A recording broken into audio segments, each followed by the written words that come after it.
Welcome to the symposium Briftopia Archives of Futurity, a gathering that brings together artists, curators, researchers, and thinkers from Bulgaria and around the world in Gabrovo to share space of dialogue, imagination, and shared ideas. It is both pleasure and honor for us that in the next 2 days we will have the opportunity to discuss questions related in the future, memory, crisis, utopias, and mission of art to open new perspectives and possibilities for truth. We would like to express our deepest thanks to all speakers and moderators, Behzad Noori, Boris Boden, Edgar Schmitz, Maria Lind, Magnus Bertras, Snežanka Mikhailova, Michael Dutton, and Snezhana Krsteva for accepting our invitation to take part in this important conversation and sharing their experience and ideas. We also want to thank all guests whose participate transforms these symposiums into a vibrant meeting for exchange, questions, and collaborations. Special thanks to the Ministry of Culture of Republic of Bulgaria for the financial support that made this symposium possible. Thanks to Gabrovo municipality. We hope that the coming 2 days will be time for interesting conversations, discussions, and bold search for alternatives for the future. On behalf of the team of the Museum of Humor and Satire, I wish Symposium every success.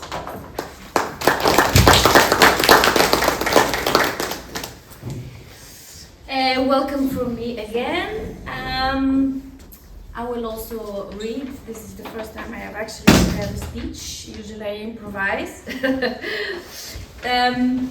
So we are in Gabrovo, and I have to say, Gabrovo itself is a kind of a Briftopia. A city that built a museum of humor and satire, as Behzad Noori did his film as well, is worth trusting. And also the building of the library, I think today feels like a suitable place to talk about archives, because the library is the place where thoughts that have been taught, or the basis for thoughts that haven't been taught, to be made. So none of this would have happened if without several people that I would like to thank. So first of all, the Museum of Humor and Satire, and especially to Anna Radkova, where is she, who coordinated the symposium and did a brilliant job, I have to say. To Svetlana Mikhailova, who you just met, and Nela Račević, the deputy director of the museum, who trusted us and still, I hope, trust us to continue this conversation, research process towards the Biennale. I would also like to thank Margarita Dorovska, who will be here with Maria Lind shortly. They will be deviated because of the floats, but they are very near. And Margarita extended to me initially the invitation to curate the Gabrovo Biennale 26th edition in 2029. So this act and gesture of trust kind of set up all these events that unfold. I'm very grateful for that, for this adventure.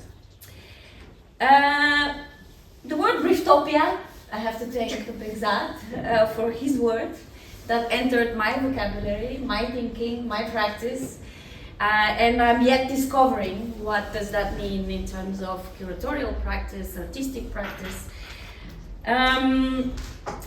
So we have built the symposium and the exhibition alongside the symposium as a research tool, as a way to think.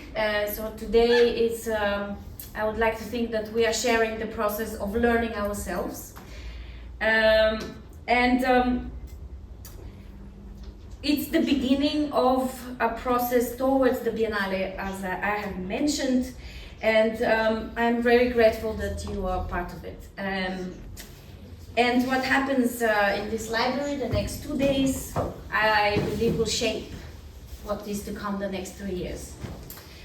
And the symposium also is a kind of archive, so I would like to say that these conversations are recorded and they will be on the YouTube channel of the museum. We will have the symposium in English, but all the videos will be subtitled in Bulgarian, so everything is what is said will not be lost. I think it's important to say that. But I also think that all the conversations we have also at lunch and dinners between the lectures are as important as what is said during those 2 days publicly on the podium. So I hope at the end of this symposium, the set of questions that we began with will be slightly different. Otherwise, there's no point on if we already know the results. So thank you in advance to the speakers for your generosity, for your curiosity and attention. As we were saying with Edgar, you know, attention and curiosity is probably the key to everything. And we will have less wars if people were slightly more attentive and curious. So a few logistical moments. We have a program, I hope you all have it. Each speaker has about 40 minutes. And then after 2 or 3 lectures, we have panel discussions. So if you have any questions or clarification, please bring them on, but hold your longer thoughts for the discussion where we can have a real conversation. Also, I said about the recording. Well, thank you. Well, I guess we can begin. And I would like to introduce Behzad K, Noori, my co-thinker and friend now, who is also an artist, writer, educator, and historyteller. His practice includes films, and I hope you saw his film, or you will see in the exhibition. Briftopia, imagination, art between crisis and imagination. It includes film installations and archive studies investigating histories from the global south, labor and the means of production, and political relationships that counter the east-west, north-south dichotomy. He explores correspondences to contemporary art practice, proletarianism, subalternity, and the technology of image production, revisiting memories beyond borders and non-aligned histories. Behzad, the floor is yours. And yes, I'm very much pleased. This is the 4th time that I'm in Bulgaria, and I'm experiencing and exploring Bulgaria in different seasons, let's say. So, and now we have very particular rain, of course, created the trauma and drama in a very, I have to say, pleasant pleasant way, that we have a story to tell now about the symposium of Archive of Futurity, with the struggle that we had last night to go back to to the museum, and that is the reality. With the short conversation that we had, Boris, that is the reality of the environmental crisis, and we are facing it, of course, very clearly. It's in front of our faces, and we have to accept it somehow.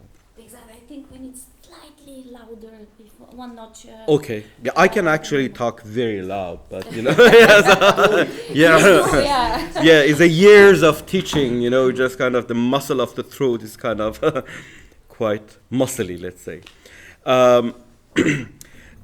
This is privilege, really. Privilege to kind of come with the naive combination of 2 words, brief utopia, and then that kind of Briftopia as a term creates some sort of resonance and vibes.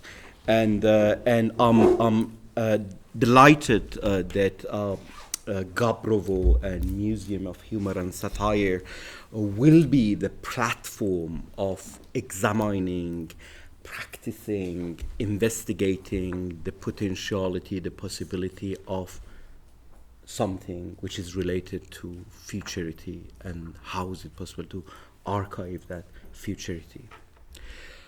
However, before I start to kind of maybe describe, which is not really my intention in that talk, that to describe what Briftopia is, because it is absolutely nonsensical attempt.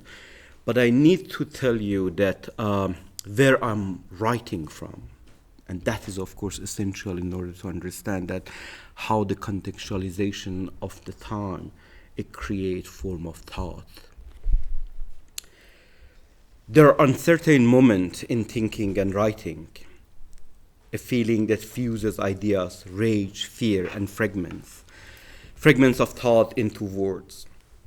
Writing, thinking, and sharing in these moments are acts of survival. It is the thin thread that keeps me from slipping entirely into the void. Please receive what follows for what it is: chaos meeting politics, chaos meeting history, the refusal to tidy pain into theory, the rejection of the reduction of reality into justifiable theory. I believe we lack enough ontology to describe what is going on at this particular moment. It's a battle to put things into words when language itself is already fractured, when every sentence is a translation of madness. In 40 days, US-Israel coalition drops thousands of bombs on Iran, exceeding Iraq, Afghanistan, and Libya combined, targeting schools, hospitals, residential neighborhoods, historical sites, as well as military facilities.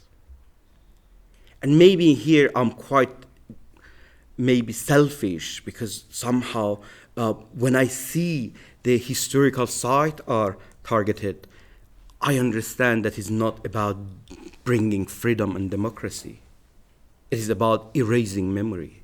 It is about weakening a society by attacking its history, its symbol, and its continuity. Saying no to war requires no further explanation. It does not need a qualification. It does not need purification. I refuse to say no to war, but. Years of propaganda have trained us to hesitate before expressing the basic ethical position. We are made to fear that rejection violence will lead to accusation of being supporter of the regime, a terrorist, or apologist. Refusing war is not the endorsement of any regime, is a defense of human dignity. I say this not to make my presentation political in narrow sense. I say it because Briftopia did not arrive as a comfortable concept. It arrives as a necessity, a way of surviving failure, a mode of living after defeat. And because the condition of the present bomb sanctioned the slow suffocation of the ordinary life in the name of is the same condition that makes the archive of futurity not a metaphor, but an urgent practice. Let me tell you where Briftopia actually comes from. Not from theory, but from a room. I became a painting student in the early 1990s in Zahedan, in the southeast of Iran, the center of Baluchistan, at the intersection of Iran, Afghanistan, and Pakistan. We lived in university dormitories, 4 of us in a room, sometimes 10 or more, as we were, without knowing, the first generation of a student movement in Iran after the 1978 revolution. And politically active. Sleeping was a luxury. We would continuously discuss, read newspapers that arrived a day late from the center, Tehran, and share clothes, shoes, the books. Everything was shared. But we were not a communist. We were just freedomists. The political tension was constant. Opposition students, backed by military, stayed in dormitory number 10. We were in dormitory number 8, room 224. Our room was chaos, unorganized newspapers, posters, and banners. The room, when we visited once for the meeting, was tidy. properly organized. They offered tea and fruits, which was a luxury. We discussed politely. We shook hands at the end. We left. We joked. Maybe they are right about everything. Look at their organized life and look at our mess. We laughed. Nothing changed. They continued attacking our events. We continued whatever we were doing. The university campus was an isolated territory, a heterotopia, a simultaneous state of being both utopia and dystopia, disconnected from the surrounding city. We failed. Our generation failed. Our generation failed to achieve what we had imagined. That was the beginning of our failure.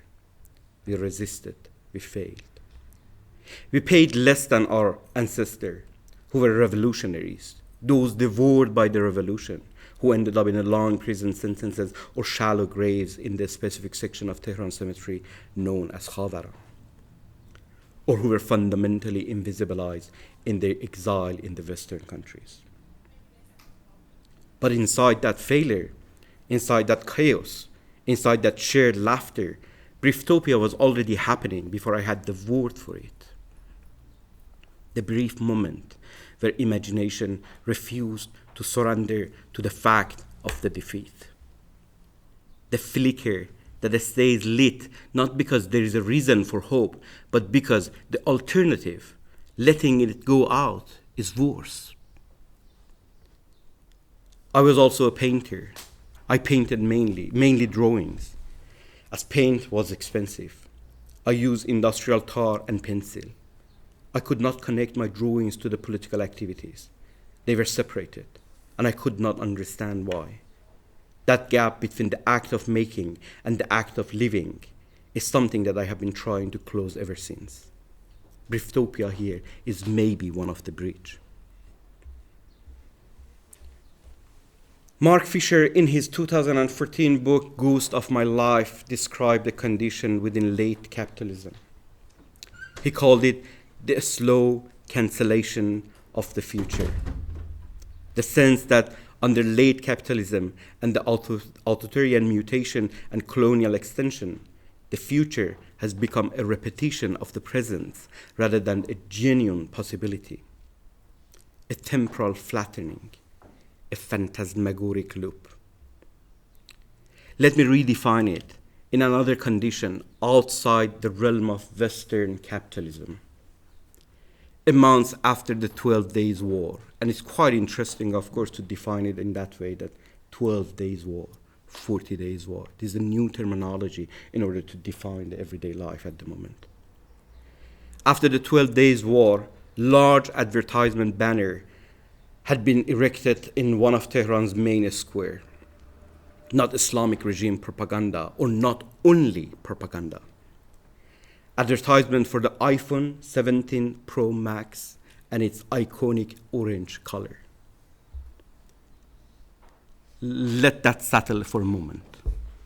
A country on the edge of economic and psychological collapse, under new waves of war, living with the fear of future military attack, the banner promising the latest Western/American technology.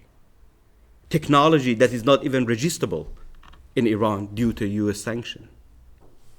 You cannot activate the phone.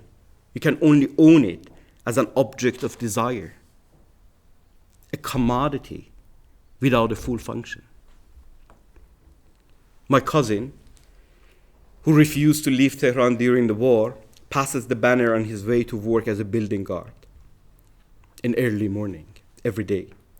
He knows very well that even if he could by saving his full monthly salary for a year, it would be nothing but the glowing orange aluminum in his hand. That is what Fisher cancellation of the future looks like. When the future has been turned into an image and displayed in the city living under siege during the war. Briftopia is the counter image. not as a consolation, but as a practice of imagination that they refuse representation as a measure of possibility. If the spectacle produced an illusion of futurity, Briftopiya reclaims imagination as a lived, fragile, collective practice instead of marketed promise. Briftopiya is not a false hope, a spiritual proposition, or a therapy session. It does not make the cancellation of the future easier to bear. It invites interrogation, the opening of the past as a site of unresolved questions that press against the present and demand a response. The act of interrogation is itself the refusal. I am, in my negative propositions, defining Briftopiya by refusal rather than by prescriptive. I'm not writing in the position of utopia or utopian thinking. I'm trying to think from the side of utopian thinking, refusing its closure, its purity, its promise of completion and monumentalization.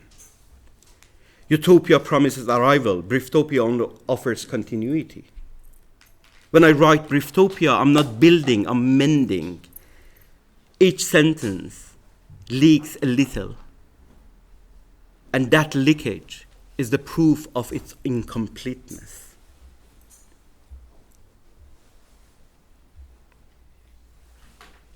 Briftopiya is temporal. It is now, briefly, possible. It doesn't require a different place. It requires a different relationship to time on what was defeated, unresolved, and silenced. The incompleteness of history, referring to the memory that flashes up at the moment of danger. Not to be possessed by the transform to the present.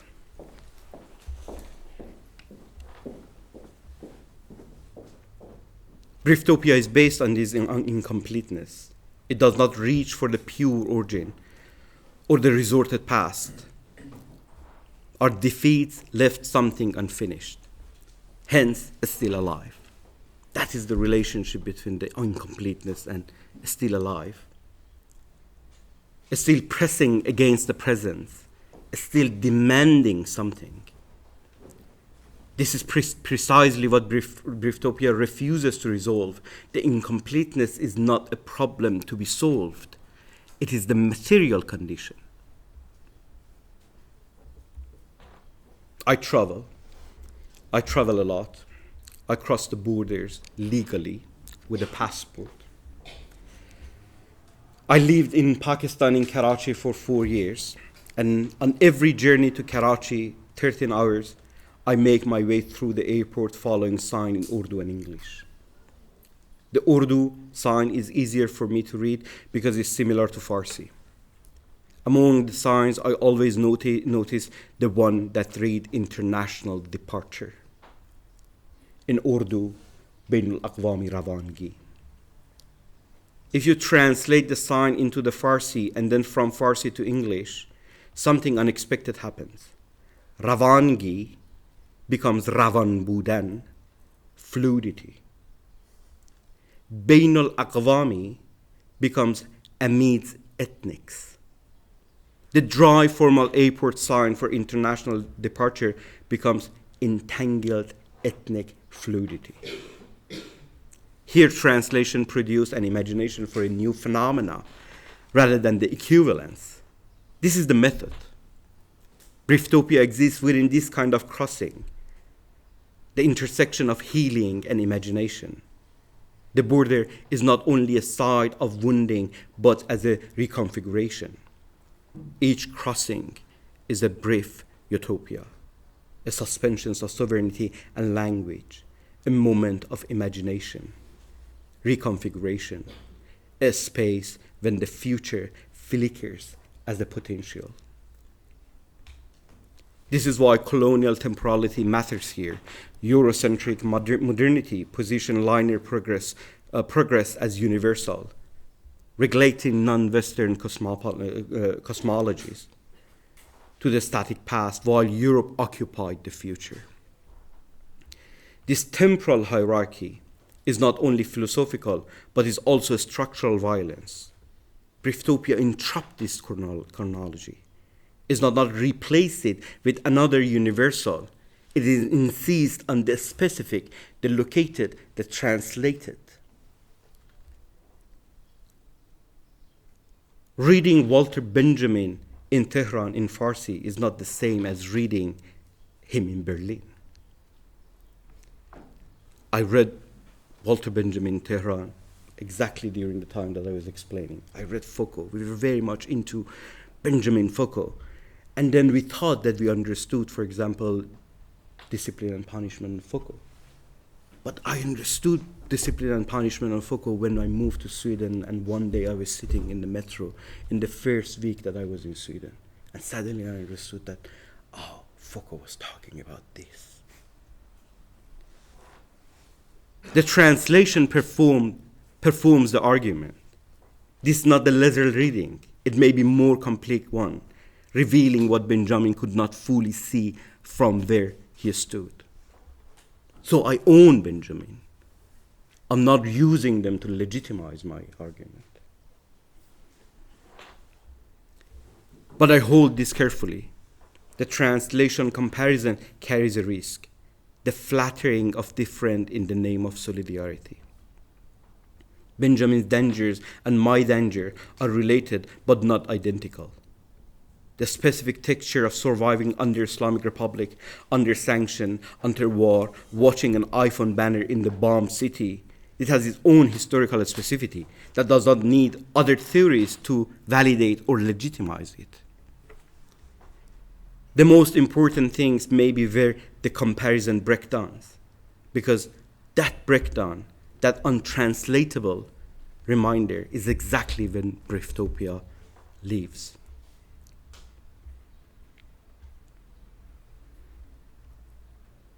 I met Snejana in Moscow and Yekaterinburg.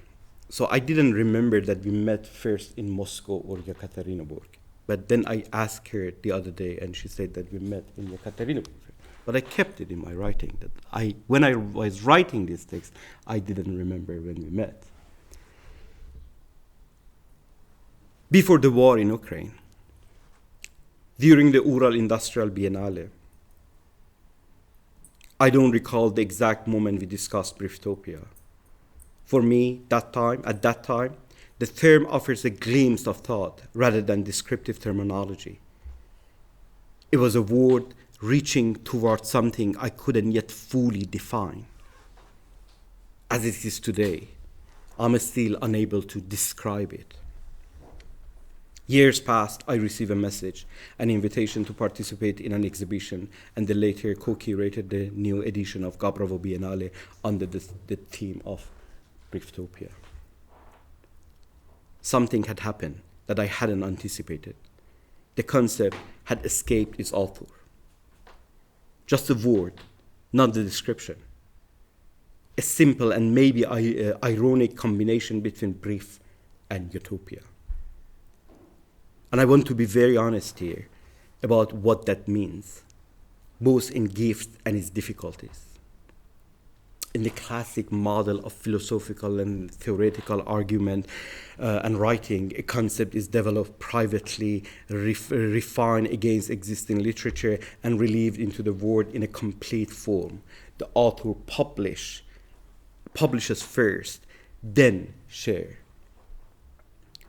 The definition is secure before the word goes out.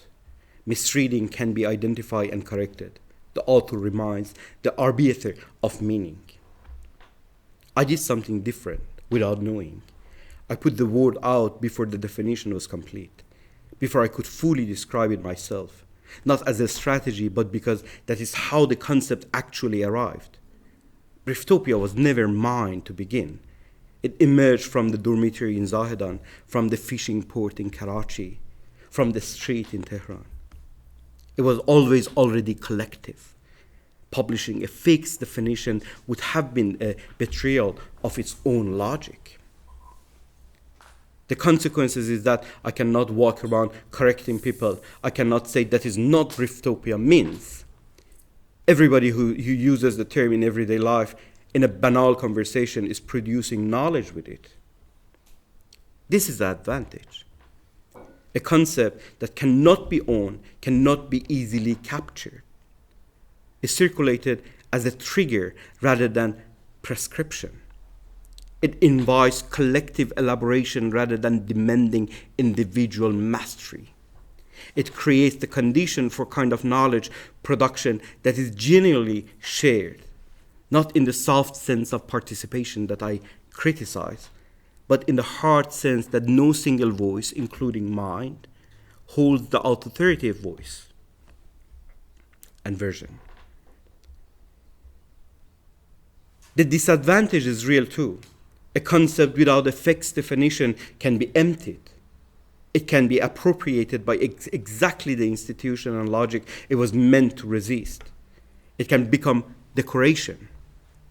The very openness that gives its criticality, critical life can become a mechanism of its neutralization. I hold both of these possibilities without resolving them, because that unresolved tension itself, Briftopian, it stays in the state of still happening, or not yet.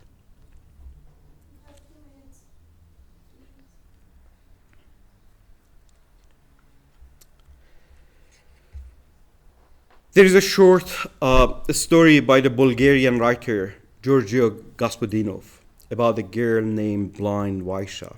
I don't know if it's known in how much is known in that. And brilliant animation by Theodor Oshad based on the same story. Blind Vaisha was not blind. She was born with one eye that sees only the past and the eye that sees only the future. The present, the now, is permanently inaccessible to her. She cannot see what is happening. She can only see what was and what will be, without the ground beneath her feet. I keep returning to that story, not because Briftopia resembles Vaisha's condition, but because it points out what Briftopia is trying to refuse. What Vaisha cannot access now is precisely where Briftopia lives. What it means to live in that gap, which does not transcend the tension between past and future. It lives inside it. That is what I mean by the not yet. Not the future as a destination, not hope as a promised arrival, but the not yet is a condition that already exists in the present, fragile and persistent, waiting to be activated. There is no end, because we forget the beginning in the state of still happening. That is what we are doing here. Thank you.